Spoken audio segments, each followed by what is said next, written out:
guys, I'm so excited to be back, and I'm so thankful to have you guys back and grateful that you're watching this. Please subscribe and like, and I'm gonna at least have one video a week, maybe two, but I'm gonna commit to one. I'm gonna commit this time, guys. So today a lot of you enjoyed hearing me talk about my story, and I really appreciate the kind comments I got and the response from that.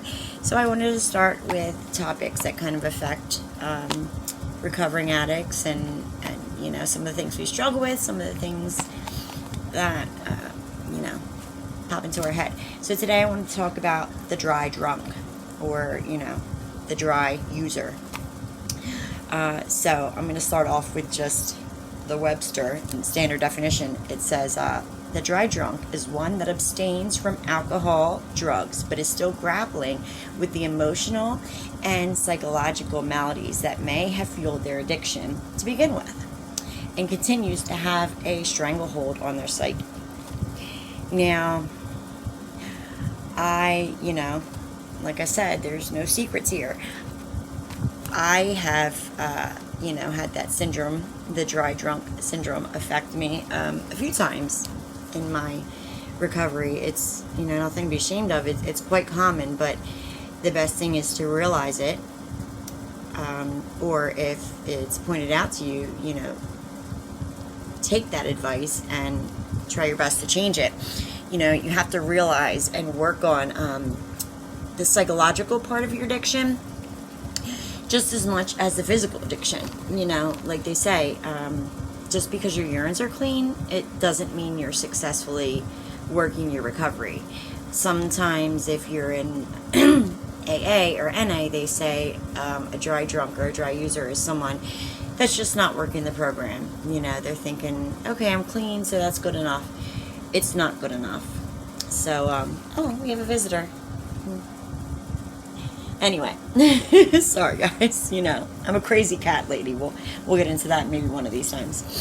So, there's like 6 characteristics that I found of a dry drunk and dry user, and dispositions of the dry drunk. So I thought these were interesting, and I wanted to share them. One is resentment at a spouse, parent, or whomever made them stop drinking or using. 2 is they're annoyed and frustrated with the realization that they can't ever use again. Now that's scary. It sounds stupid and it sounds selfish, but that was one of the scariest things for me, saying that I can never ever use this drug that I loved for 4 or 5 years. I can never use it again. I'm not the type of person that can, oh, it's Friday, let's go party, I'm going to Atlantic City, I'm gonna get some drugs, and then Monday go back to my normal life. I can't. If I use this drug, it's off to the races. And if you watch my story, it's not a nice race. I did not come in first. Okay, so 3 is realizing that because of their using, they may have unrealized goals, dreams, and potential. We all do, It doesn't matter how late in your life that you are in recovery. You can make that change. And, I've made it pretty late in my life, but it's beautiful on the other side. It just is. It took me a while to get here, blood, sweat, and tears, all that, but it's well worth it, obviously. Number 4 is having to accept and take responsibility for the wasted years due to using. This was very hard for me. It's hard enough just realizing, your wasted years due to using. But if you have children, this really stings. Like, I don't want to cry already. It's like, what, minute 4? But I wasted 5 years of time with my kids, and I didn't care during that time. I just didn't care. But that'll be another topic. Maybe we'll talk about, like, mending relationships with your kids in recovery. I think that's a good one. We're going to do that one of these topics. Okay. 5 is anxious about venturing out and trying new things for fear of failure. That's pretty common, you know. Number 6 is jealous of others for their stick-to-itiveness. Yes, that's a word, stick-to-itiveness. Perseverance and strength. Yeah. So those are the 6 characteristics of a dry drunk, dry user. In my experience, when I've seen it, it's these people that are clean, but a lot of times they'll replace the drug with other things, like they're gambling. You know, and I'm not saying that anything's wrong with gambling. If you're not addicted to, I don't know.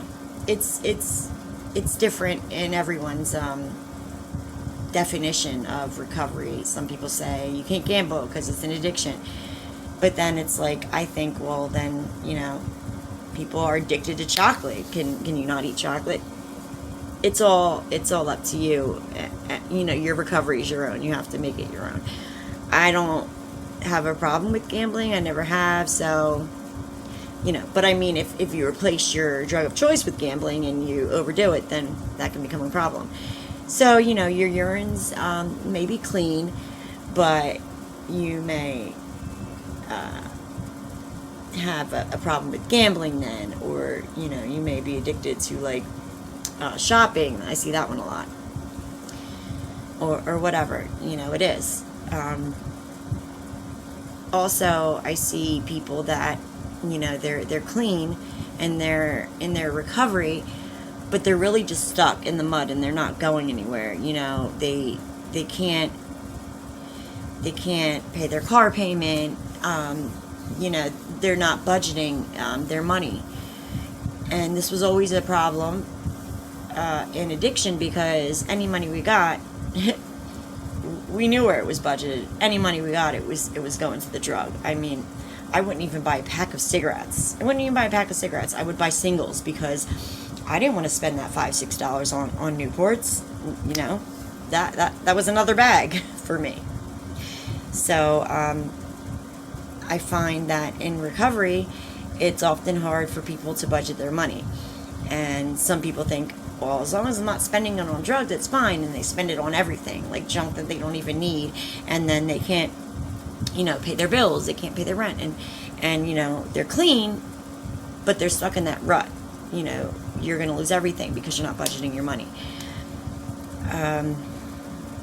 What else? Let me see.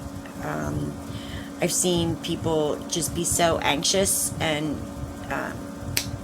so angry and anxious that they're not using anymore, that they can't even cope with, like, people. They forgot how to socialize. They treat people horrible. You know, just like one of the things I said, the jealousy. You're jealous that they're so good at life, so you try, you know, to ruin theirs or come in the way of theirs, or just talk down to them, or, you know, oh, you're buying a new home, you know, you probably blah blah blah. I don't know. Anyway, that's one of the things I thought of. Let me try to think of something else. Okay, they didn't mend their relationship with their kids.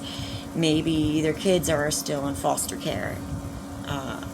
And, you know, they just got used to living without their kids for so long that they aren't even bothering to try to mend that relationship. You know, I would consider that a characteristic of a dry drunk or a dry user. Anyway, I think the first thing to that, just like in addiction, how you have to, you know, the first part is admitting you have a problem and realizing you have a problem. I think with that, you have to realize that you're being a dry drunk and admit it, and then get help. You know, whether it's your counselor or a friend. That's another thing. Just because you're clean, once you think, I've got this, that's when I see that's when you don't.